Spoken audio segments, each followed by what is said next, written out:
உள்ளூர்காரங்க 4 பேர். அதை கண்டித்து இன்னைக்கு திருப்பூர் மாநகராட்சி நாங்க ஆர்ப்பாட்டம் பண்றதுக்காக முதல் பர்மிஷன் எங்க கேட்டோம், சின்ன காளிபாளையத்துல. அதற்கு அனுமதி இல்ல.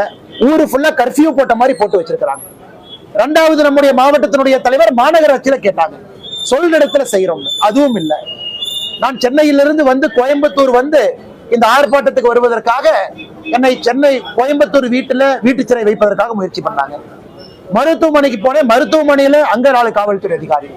அவங்களெல்லாம் தாண்டி இன்னைக்கு மாநகராட்சி இந்த பகுதிக்கு வந்து ஊர் பொதுமக்கள் கட்சி நண்பர்களோடு இணைந்து இந்த ஆர்ப்பாட்டத்தை நடத்திவிட்டு வழக்கம் போல திராவிட முன்னேற்ற கழக ஆட்சியில யாரு தப்பு பண்ணாங்களோ அவங்க சந்தோஷமா மாநகராட்சி மேயர் சேர் போட்டு ஏசி ரூம்ல உட்கார்ந்து இருப்பாங்க. ஆனா தப்பை எதிர்த்து யாரு கேள்வி கேட்கிறாங்களோ ஆயிரக்கணக்கான மக்களை கைது செய்து மண்டபத்தில் அடைச்சு வைப்பாங்க. அதான் இன்னைக்கு நடந்திருக்கு. அதனால் நாங்கள் எல்லோரும் ஒரு தீர்மானம் எடுத்திருக்கின்றோம். 29ஆம் தேதி தமிழ்நாட்டினுடைய முதலமைச்சர் திரு மு.க. ஸ்டாலின் அவர்கள் இந்த பகுதியில ஒரு கட்சி நிகழ்ச்சிக்காக வர இருக்கிறாங்க. பல்லடம் பகுதிக்கு வர இருக்கிறாங்க.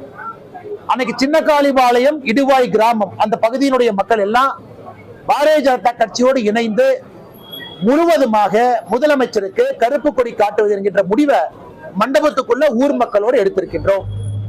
அதை தாண்டி இந்த அறப்போராட்டம் என்பது வேறு வேறு ரூபத்துல வேறு வேறு வடிவத்துல தொடர்ந்து நடந்துகிட்டே இருக்கும். போஸ்ட் சொல்றது, கையெழுத்து போடுறது, கவர்னரை பாக்குறது, உச்ச நீதிமன்றத்துக்கு போறது, நேஷனல் கிரீன் ட்ரிபியூனலுக்கு போறது, அது போன்ற எல்லா வேலையும் செய்வோம். ஊர் மக்கள் முடிவெடுத்திருக்கின்றார்கள். சின்ன காளிபாளையம் இந்த இடுவாய் பகுதியினுடைய மக்கள் முடிவெடுத்திருக்கின்றார்கள். எங்க எல்லாம் திமுக காரங்க அதிகாரத்தில் இருக்கிறாங்களோ அவர்களை தோற்கடிப்பதற்காக ஊர் மக்கள் வந்து வாக்கு கேட்பாங்க. அது திருப்பூர் நகரத்தில் இருக்கக்கூடிய இன்னைக்கு இருக்கக்கூடிய ஒரே எம்எல்ஏ செல்வராஜாக இருக்கட்டும், அண்ணன் செல்வராஜா அவர்களாக இருக்கட்டும், திருப்பூர் மாநகராட்சிக்கு உட்பட்ட பகுதிகளில் இருக்கக்கூடிய திராவிட முன்னேற்ற கழகம் கூட்டணி கட்சியினுடைய கவுன்சிலராக இருக்கட்டும், திரு மேயராக இருக்கட்டும், அவர்களை எதிர்த்து சின்ன காளிபாளையம் இடுவாய் நகராட்சியினுடைய பகுதிக்கு வரக்கூடிய பொதுமக்கள் எல்லாம் வீடு வீடாக சென்று அவர்களுக்கு எதிராக ஓட்டு கேட்கக்கூடிய படலத்தையும் கூட நடத்திருக்கிறாங்க. முதல் கட்டமாக 28, 29ஆம் தேதி பாரதிய ஜனதா கட்சியோடு ஊர் பொதுமக்கள் நாங்க கருப்பு கொடி அணை காட்ட போறோம். முதலமைச்சர் அந்த பகுதிக்குள்ள வர வேண்டாம் என்று சொல்ல போறோம்.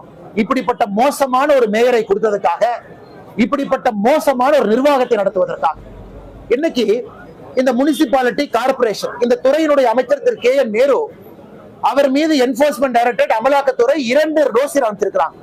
ஒண்ணுல 888 கோடி ரூபாய் ஊழல் செஞ்சிருக்காங்க, ஒண்ணுல 1024 கோடி ஊழல் செஞ்சிருக்காங்க. அதுக்கு எஃப்ஐஆர் கிடையாது. இந்த துறையினுடைய அமைச்சர் கே.என். நேரு செய்த ஊழலுக்கு இதுவரை தமிழகத்தினுடைய காவல்துறை எஃப்ஐஆர் போடல. ஆனா இவங்க குப்பையை கொண்டு போய் சின்ன காளிபாளையத்துல கொட்டுறாங்க பட்டி கேட்ட பொதுமக்கள் மீது எஃப்ஐஆர். அதுல முருக பக்தர்கள் இருக்கிறாங்க, மாலையெல்லாம் கழட்டிட்டு ஜெயிலுக்கு போயிருக்கிறாங்க. எனக்கு அந்த குடும்பத்தை பார்த்தோம், குழந்தைகளை பார்த்தோம், அது அழுகுறல கேட்டோம். தப்பே செய்யாத ஊர் மக்களை பிடிச்சு 12 செக்ஷன்ல வழக்கு, 12 செக்ஷன்ல. அதாவது காவல்துறை பணிக்கு வந்த பெண் காவல்துறை சிப்பந்திகள் மீது தவறாக நடந்தாங்க. இந்த அநியாயத்தெல்லாம் பார்த்திருக்கீங்களா? ஹராஸ்மெண்ட் ஆஃப் உமன் கம்ப்ளைனன்ட் யாரு? Police constable. காவல்துறை டியூட்டியில இருந்த போலீஸ் கான்ஸ்டபிள்கிட்ட தவறாக நடந்தாங்க அப்படி எல்லாம் எஃப்ஐஆர் போட்டு 12 செக்ஷன் போட்டு உள்ள வச்சிருக்கிறாங்க. என்ன மக்கள் செய்த போராட்டம் தவறே கிடையாது. நாங்கள் அதே தான் செய்ய போறோம். அதனால் நிச்சயமாக இதை நாங்கள் விடப்போவது கிடையாது.